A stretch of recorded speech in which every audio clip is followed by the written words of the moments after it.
இன்றைக்கி வந்து நம்ம வெண்பொங்கல் செய்ய போகிறோம். ஸோ வெண்பொங்கல் வந்துட்டு ரொம்ப டேஸ்டியாக எப்படி செய்கிறது, அப்படியே எடுத்ததுமே நம்மளுக்கு அப்படியே வழுக்கிற மாதிரி இருக்கும் இல்லையா, நம்ம கடையில எல்லாம் போய் சாப்பிடும்போது. ஸோ அந்த மாதிரி எப்படி செய்கிறதுன்னு தான் பார்க்க போகிறோம்.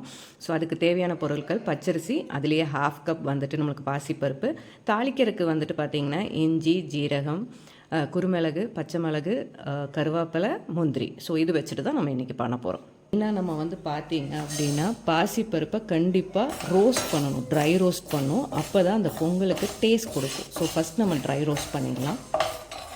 இப்போ 1 கிளாஸ் பச்சரிசி, அதுக்கப்புறம் வந்துட்டு 1/2 கிளாஸ் வந்துட்டு நம்ம பாசிப்பருப்பை ட்ரை ரோஸ்ட் பண்ணி ஊற வச்சுக்கலாம். நம்ம ஊற வைக்கும் போதே நல்லா 3-4 டைம்ஸ் வாஷ் பண்ணிவிட்டு, இப்போ 1.5 கிளாஸ் நம்ம எடுத்துருக்கோம் இல்லைங்களா, ஸோ அதுக்கு வந்துட்டு 5 கிளாஸ் தண்ணி யூஸ் பண்ணி நம்ம வந்துட்டு வேக விட போகிறோம்.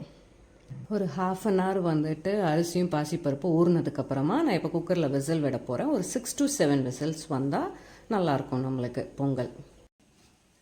இப்போ இதில் தாளிக்கிறதுக்கு வந்துட்டு ஜீரகம், குருமிளகு போடுறோம், பச்சை மிளகா, இஞ்சி,